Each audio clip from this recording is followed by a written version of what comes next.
नमस्कार दोस्तों, स्वागत है आपका स्टडी द यूट्यूब चैनल में। माई सेल्फ ओम जायसवाल बहुत ही इंपॉर्टेंट वीडियो आपके लिए लेके आ गया दोस्तों, क्योंकि आपका जब अपकमिंग एग्जामिनेशन 2022 में होने वाले हैं वो निश्चित तौर पे सीईटी बेस्ड होंगे।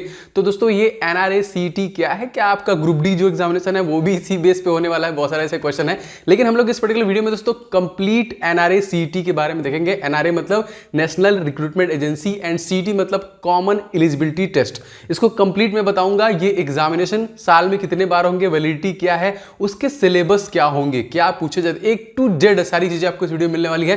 एक बार आप इस वीडियो कंप्लीट देखते हैं, आपको सब कुछ समझ में आ जाएगा एक्चुअली में क्या है, कैसे हो रहा है, कैसे हम साल में 6 बार एग्जामिनेशन दे सकते हैं। जी हाँ, आप 6 बार भी एग्जामिनेशन दे सकते हैं। वैसे तो ये 2 बार ही होगा, लेकिन 6 बार होगा। अगर हमारा स्कोर मान लीजिए हम किसी में ज्यादा आ गया, किसी में कम आ गया, तो क्या होगा, मतलब कई बार दे सकते हैं। तो बहुत सारी चीजें हैं जो आपके दिमाग में होंगी।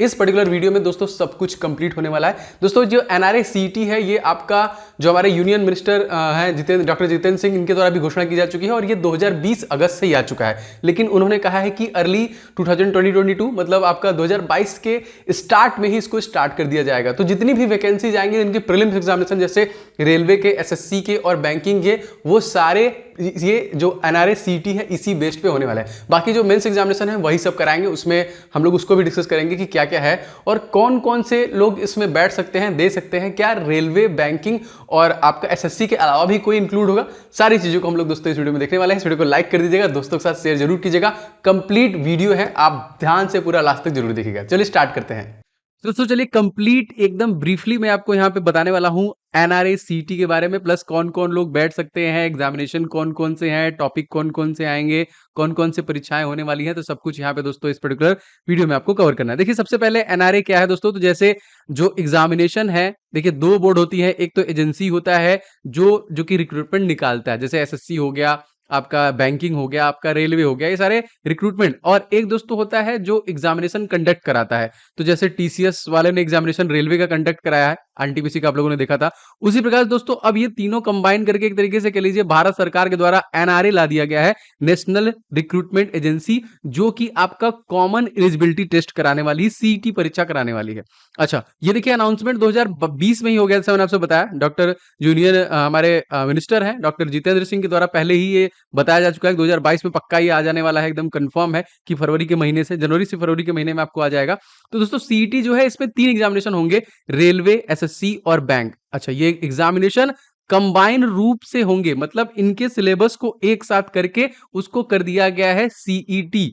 अब इसके सिलेबस क्या होंगे, एग्जामिनेशन क्या क्या है, कैसे कैसे दे सकते हैं, मतलब इनका जो प्री एग्जामिनेशन है, जैसे पहले प्री होता है फिर मेंस होता है, तो इसके लिए पहले आपको प्री क्वालिफाई करना पड़ेगा। फिर उसके मार्क्स के आधार पर, मान लीजिए आपने रेलवे का एग्जाम दिया, ठीक है, तो रेलवे में आपका एनटीपीसी होता है, आपका जेई होता है, आपका ग्रुप डी होता है। तो ये सारे के लिए है। मान लीजिए आपने रेलवे में स्कोर कर लिया 80 और बाद में एक वैकेंसी आई, और जैसे मान लीजिए एनटीपीसी की वैकेंसी आई और इन्होंने कह दिया कि हमको 82 नंबर या फिर 78 नंबर तक के जितने भी एस्पायरेंट हैं वो हमको चाहिए। तो अगर आपका सीटी में 78 नंबर होगा तो आप एनटीपीसी के लिए एलिजिबल हैं, ठीक है। 80 है तो आपका ठीक है। अगर मान लीजिए जेई का आ गया और जेई वालों ने बोल दिया कि हमको सीटी में जितने मार्क्स अप्रोक्सीमेटली कह लीजिए 82 है, तो हम उनको लेंगे, वो एलिजिबल है। तो 80 वाले तो नहीं बैठ पाएंगे। तो उनके लिए क्या है, क्या आप बाद में भी दे सकते हैं, क्या आप 2 बार दे सकते हैं या 4 बार? वैसे इनडायरेक्ट वे में मैं बताऊं तो आपको 6 बार इस एग्जामिनेशन को दे सकते हैं। साल में 2 बार होगा, आगे मैं इसके बारे में डिस्कस करूंगा। इसी तरह एसएससी, तो देखिए कौन कौन है जो इस पर्टिकुलर एग्जाम को दे सकते हैं। देखिए आपका 10th बेस पे आएगा, 12th बेस पे आएगा, ग्रेजुएशन बेस पे आएगा। जैसे 10th बेस पे आपका एसएससी में एमटीएस का होता है, आपका जीडी का होता है, ठीक है। इसके बाद सीएचएसएल जो होता है, आपका स्टेनो जो होता है, ये दोनों को दोनों किस बेस पे होते हैं, ये आपके 12th बेस पे होते हैं। ग्रेजुएशन बेस पे आपका सीजीएल जो परीक्षाएं होती हैं ये। तो 10th, 12th और ग्रेजुएशन, ये तीनों अलग अलग फॉर्मेट में होंगे और यही चीज मैं आपको बताने वाला हूं कि ये कैसे इसको डिस्ट्रीब्यूट किया जाएगा, अलग किया जाएगा, ठीक है। अब जैसा मैंने आपसे बताया दोस्तों कि ये एग्जामिनेशन साल में 2 बार होने वाला है। तो तीनों लोगों के लिए, जैसे कि जो 10th क्वालिफाई है उसके लिए जो सीटी एग्जामिनेशन है आपका फरवरी में, और जो 12th क्वालिफाई है उसके लिए जो सीटी एग्जामिनेशन है वो मार्च में, एंड जो ग्रेजुएट है दोस्तों उसके लिए ये होगा आपका अप्रैल में। इस प्रकार से होगा। तो अब यहाँ पे देखिए एक प्रॉफिट है, पहले तो ये 2 बार है, अब लेकिन यहाँ पे जो आप कर सकते हैं, अगर आप 10th क्वालिफाई हैं तो जाहिर सी बात है जो फरवरी में एग्जामिनेशन है बस आप उसी में बैठेंगे। अगर आप 12th क्वालिफाई है तो आप 10th और 12th दोनों वाले एग्जामिनेशन में बैठ सकते हैं। अगर आप ग्रेजुएट हैं दोस्तों तो आप ग्रेजुएशन के साथ साथ 12th और 10th वाले एग्जामिनेशन में भी बैठ सकते हैं। मतलब आप एक बार में 3-3 परीक्षाओं में बैठ सकते हैं।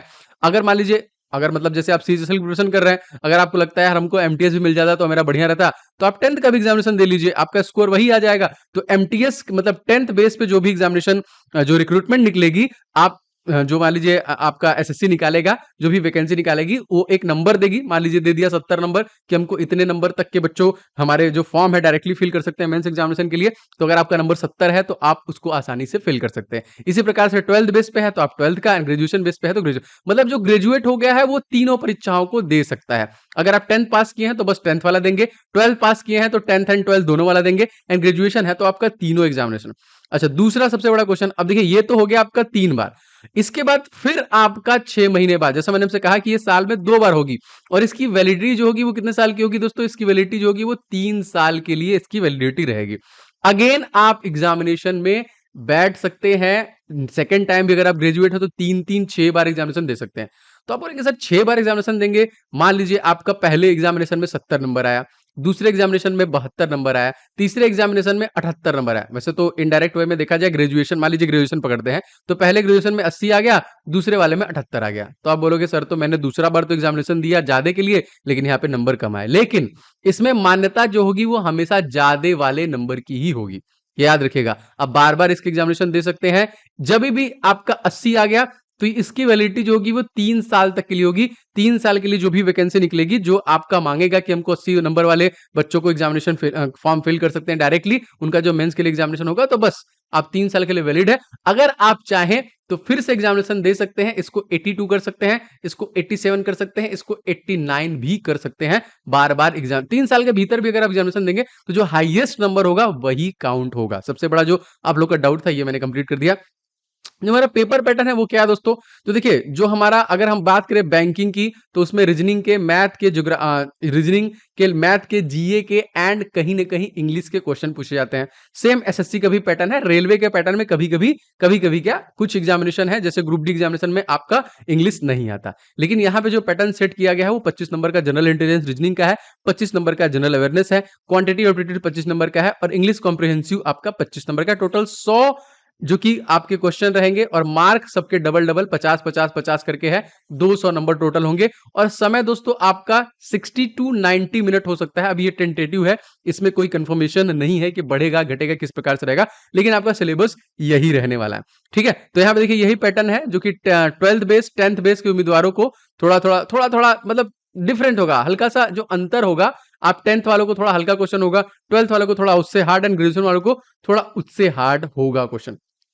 और 4 सब्जेक्ट होंगे, और सभी में देखिए 25 प्रश्न यहाँ पे निर्धारित किए गए। अच्छा, अब यहाँ पे देखिए कौन कौन से टॉपिक से कौन कौन से क्वेश्चन पूछे जाएंगे।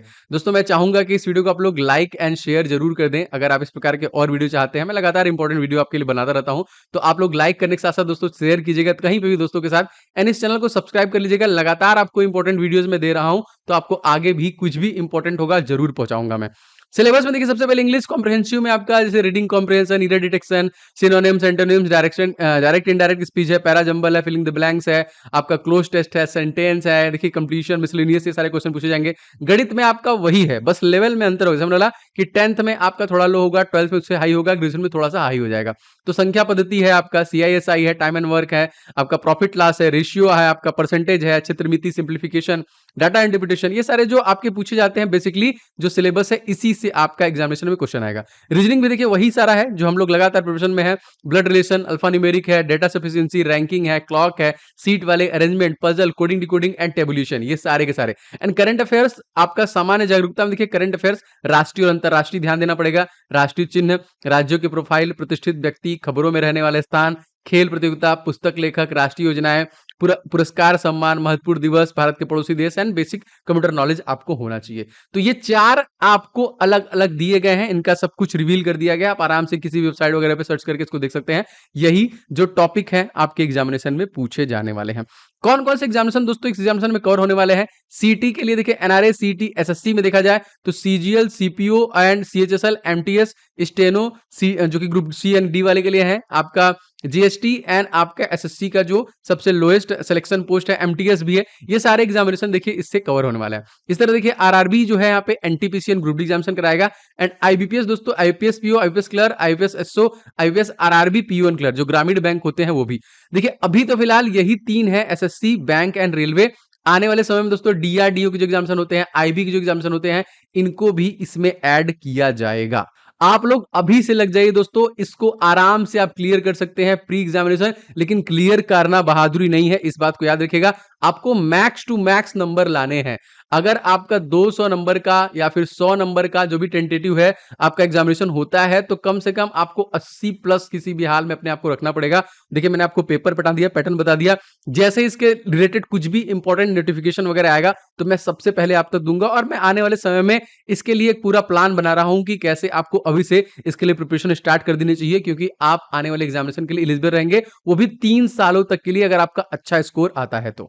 दोस्तों ये थी टोटल कंप्लीट वीडियो जो मैंने आपको बताया एनआरए सीईटी के लिए, जो आपका अपकमिंग 2022 से स्टार्ट होने वाला है। मैंने एलिजिबिलिटी क्राइटेरिया बता दिया, आपके एग्जामिनेशन जो कि कब कब होने वाले हैं, इवन आप ग्रेजुएट हैं तो आप तीनों दे सकते हैं, आपका हाईएस्ट स्कोर है जो वही लिया जाएगा। तो एकदम अच्छे से प्रिपरेशन लग जाइए। मैं इसके लिए वीडियो बना रहा हूं कंप्लीट प्रिपरेशन स्ट्रेटजी वीडियो की, कैसे आपको वहां तक कवर करना है। और देखिए कम नंबर नहीं, हमको मैक्सिमम नंबर लाना है, तभी आप एग्जामिनेशन में बैठ सकते हैं। रही बात ग्रुप डी की, तो ग्रुप डी एग्जामिनेशन बिल्कुल भी सीटी बेस नहीं होगा, एनआरए बेस नहीं होगा, क्योंकि ये ऑलरेडी आ चुका है कि 2022 में जो भी वैकेंसी आएंगी बस वही एनआरए बेस में जाने वाली हैं। दोस्तों अगर आप ग्रुप डी के लिए प्रिपरेशन कर रहे हैं तो आपके लिए मैंने जो ई बुक लाया है, बहुत सारे लोगों का प्यार है, आपके लिए जीके टॉप 70 टॉपिक के मैंने ई बुक लॉन्च की है, आप डिस्क्रिप्शन बॉक्स में लिंक ले सकते हैं। मैथ का मैंने 500 क्वेश्चन का गेस्ट पेपर भी लॉन्च कर दिया है, एकदम स्पेशल, जो मेरी टीम ने बनाया है। आपका रिस्पॉन्स उसके लिए बहुत अच्छा था। सारे ई बुक का लिंक डिस्क्रिप्शन बॉक्स दे दूंगा। अगर वीडियो पसंद आया होगा तो वीडियो को लाइक जरूर कीजिएगा, अपने दोस्तों को शेयर जरूर कीजिएगा कहीं पे भी। एंड दोस्तों इस चैनल को सब्सक्राइब करके बेल बटन को दबा लीजिएगा, जिससे कि सारे नोटिफिकेशन आपको लगातार मिलते रहे। मिलेंगे नेक्स्ट वीडियो में, इसी प्रकार की यूजफुल वीडियो आपको लगातार देता रहूंगा। जय हिंद, वंदे मातरम।